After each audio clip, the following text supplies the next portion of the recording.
I genuinely never started making content, number one, to build a brand, and number two, I never started making content to build a business.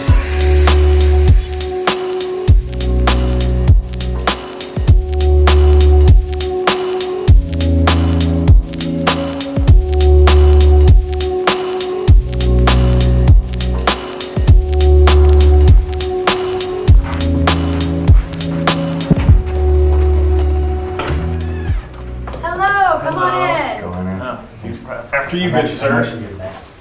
Oh, okay, awesome. All right. How you doing? Hey, Hi, how you doing? Nice to meet you. Nice to meet you. Hi guys, welcome back to another episode of From Poop to Gold. I am your host, Daniel Harmon, with my co-host, Benton Crane. And we have today two special guests with us, Jay Shetty and Alex Kushner from Icon Media. My mission in life is making wisdom go viral. And so when I look at that broader, one thing me and Alex share in common is that we want positive, powerful, uplifting content to win on social media.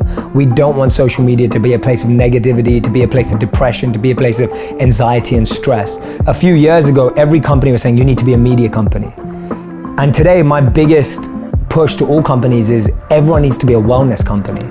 Like there's no excuse now to not think about the wellness of your own self, the wellness of your team, the wellness of your customer, your client, your partner, whatever you call it. Every company needs to be a wellness company. From the outside looking in, kind of looks like an overnight success. We know there's no such thing as an overnight success though. Yeah, my journey starts at 18, I meet the monk, I start studying the Vedas, I start getting fascinated with timeless wisdom, I start thinking about how does this relate to people's lives, and I'm like, I want to share everything I'm learning because it's so powerful.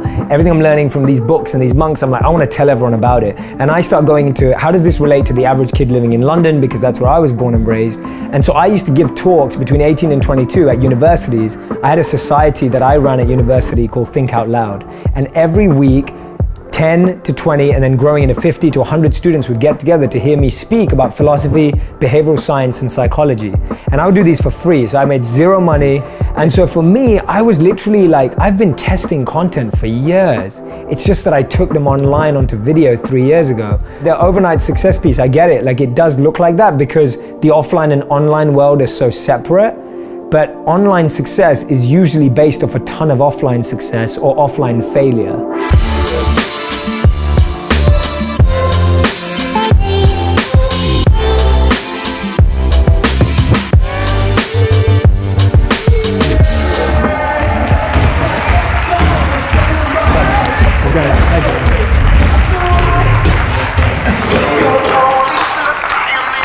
Hello everyone.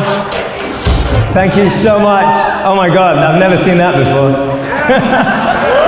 I think we live in a world right now where we have such a responsibility for how other people grow up, think and believe and breathe.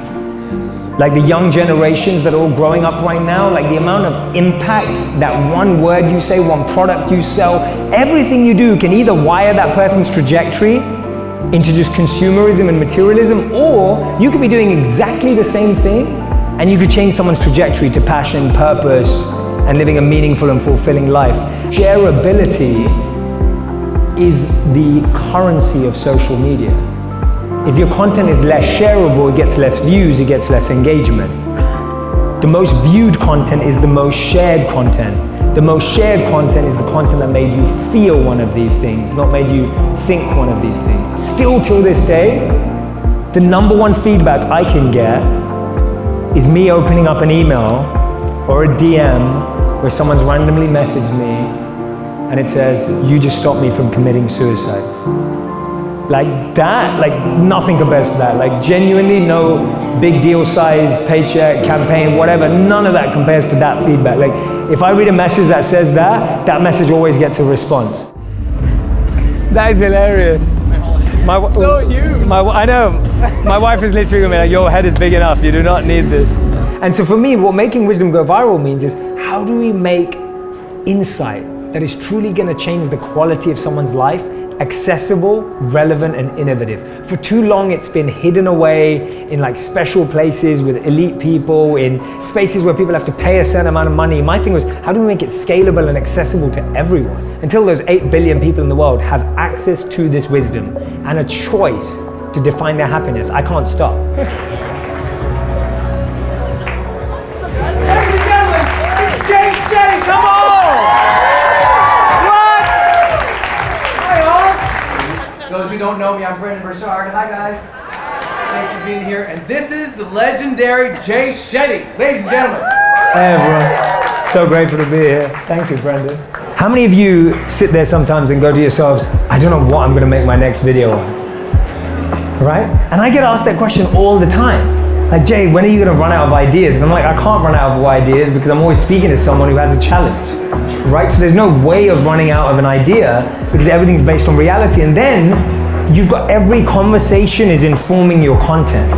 Right? Content is based on conversations. Content's not based on a random brainstorming session you have with yourself. So with whatever you're doing, whichever area you're creating content in, you got to make sure that it's highly, highly specific and relevant to a particular need, to a particular pain point. For me, it's both. It's insight and intuition. Right? It's data and dynamic. Anyone who tells you it's either or is old or wrong.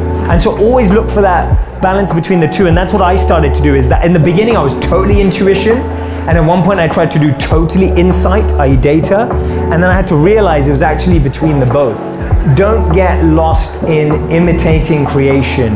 Don't get lost in copying someone's style, copying someone's tone. I see it too often. I see it all the time. I want you to differentiate yourself because I believe there is an audience for everyone in this room. There's an audience for anyone who believes they've truly understood people's pain.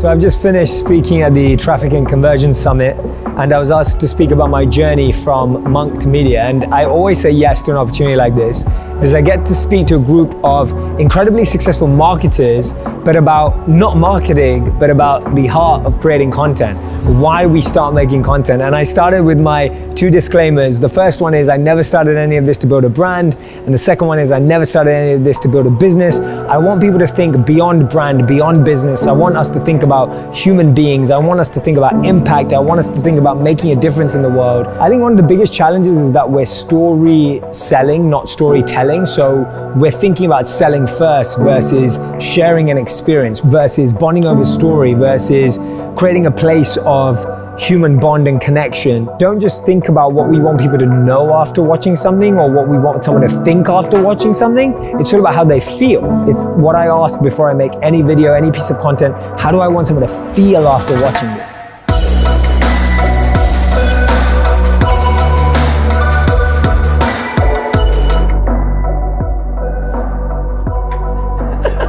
No one's head is that low.